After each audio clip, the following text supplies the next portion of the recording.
উৰুকালৈ মাজত মাথো এটা দিন বাকী আছে আৰু এই সময়খিনিত দেখিবলৈ পোৱা যায় যে প্ৰতিঘৰ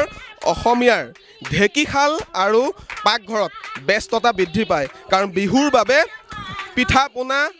লাড়ু প্ৰস্তুত কৰাত সকলো ব্যস্ত হৈ পৰে আৰু এই মুহূৰ্তত মই বিশ্বনাথ চাৰিআলিৰ গড়েহাগি গাঁৱত উপস্থিত আছোঁ আৰু মোৰ সহযোগীয়ে দৃশ্য দেখুৱাইছে এনেধৰণে ঢেঁকীশালত ঢেঁকী দিছে আৰু বাকী মহিলাসকলে দেখিবলৈ পোৱা গৈছে এনেধৰণে পিঠা পনা লাড়ু তৈয়াৰ কৰাত ব্যস্ত হৈ পৰিছে আৰু সমান্তৰালভাৱে বিহু যিহেতু বিহু জুৰি আনন্দ ইয়াত কৰা দেখিবলৈ পোৱা গৈছে আৰু আমি বিশ্বনাথ চাৰিআলিৰ গড়েহাগি গাঁৱৰ দৃশ্য দেখুৱাই আছোঁ আৰু এই মহিলাসকলক দেখিবলৈ পোৱা গৈছে এনেধৰণে বিহুৰ পিঠা তেওঁলোকে প্ৰস্তুত কৰি আছে আৰু সমান্তৰালভাৱে বিহু গাই তেওঁলোকৰ আনন্দ ফূৰ্তি কৰা দেখিবলৈ পোৱা গৈছে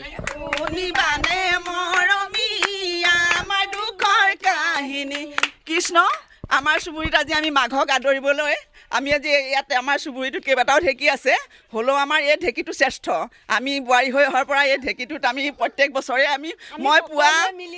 6 বজাতে আহোঁ প্ৰথম ময়ে কেতিয়াবা আৰম্ভ কৰোঁ আজিও কিন্তু মই ভাবিছিলোঁ ৰাতিপুৱা 6টা বজাতে যাম আজি বৰা চাউলকেইটা তিয়াম কিন্তু আজি মই এতিয়া গম পালোঁ নিতিয়াই ভালেই কৰিলোঁ আজি আমাৰ 10 ঘৰমান 12 ঘৰমান ইতিমধ্যেলৈকে ইমান সময়লৈকে মানে 12 ঘৰ মানে ইয়াত খুন্দিলে গতিকে এই শ্ৰেষ্ঠ ঢেঁকীটো আমি আজীৱন পাহৰিব নোৱাৰোঁ বিশেষকৈ আমাৰ বিহু বুলি ক'লে এই ঢেঁকীটো আমাৰ কাৰণে শ্ৰেষ্ঠ হৈ পৰে গোটেই চুবুৰীটোৰ কাৰণে বিয়া হৈ অহাৰ পিছত এই ঢেঁকীটোতে পিঠাগুড়ি খুন্দা হৈছে আমি বিয়া হৈ অহাৰ পিছৰ পৰা এই ঢেঁকীটোকে আৰম্ভ কৰিছোঁ হয় ভাল লাগিছে আমি মাঘৰ বিহু বহাগ বিহু ভোগালী বিহু সকলো আমি এইবিলাক কাম কৰি থাকোঁ তিল পিঠা বৰ পিঠা নাৰিকল লাডুৱে মাঘৰ বিহুত বনাওঁৱেই আৰু উৰুকা আহি আছে আমাৰ মঙলবাৰ উৰুকা দিনাখন আমি মাছ মাংস আমি সকলো একেলগে মিলিজুলি আমি ভেলাঘৰ বনাই আমি সেইদিনাখন খাম আমাৰ ইমানেই আৰু ধন্যবাদ জনাইছোঁ এয়া বিহু এটা আকৌ যদি হয় এই মুহূৰ্তত মাঘৰ বিহু আহিল মইনা মাঘৰ বিহু আহিল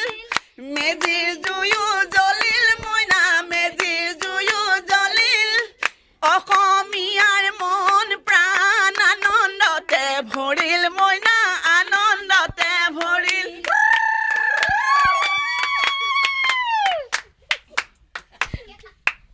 ধন্যবাদ জনাইছোঁ এয়া আছিলে গড়েহাগি গাঁৱৰ মহিলা আৰু তেওঁলোকে দেখিবলৈ পোৱা গৈছে এনেধৰণে সকলোৱে একেলগ হৈ গাঁৱত এয়া পিঠা পনা তৈয়াৰ কৰিছে যিহেতু বিহুৰ উৰুকালৈ মাজত মাত্ৰ এটা দিন বাকী আছে আৰু তাৰ বাবে এতিয়া দেখিবলৈ পোৱা গৈছে সকলো ব্যস্ত হৈ পৰিছে পিঠা পনা তৈয়াৰ কৰাত লাড়ু তৈয়াৰ কৰাত আৰু বিভিন্ন তৰহৰ পিঠা পনা ইয়াত তৈয়াৰ কৰা হৈছে আৰু এনেধৰণেই দেখিবলৈ পোৱা গৈছে যে মহিলাসকলে আনন্দ ফূৰ্তি কৰি যি বিহুৰ বাবে পিঠা এই পিঠা ইয়াত প্ৰস্তুত কৰিছে আৰু বিহুৰ দিনা লগে ভাগে মিলি এই পিঠা তেওঁলোকে খাব আৰু লগতে জা জলপান তেওঁলোকে ইয়াত যোগাৰ কৰিছে আৰু বিহুক আদৰাৰ বাবে দেখিবলৈ পোৱা গৈছে এনেধৰণে ইয়াত প্ৰস্তুতি চলি আছে আপুনি বিচৰা বাতৰি পাব কেৱল নিউজ 18 এপত নিউজ 18 এপ ডাউনলোড কৰিবলৈ স্কেন কৰক এই QR কোড গুগল প্লে ষ্টৰতো পাব এই নিউজ 18 এপ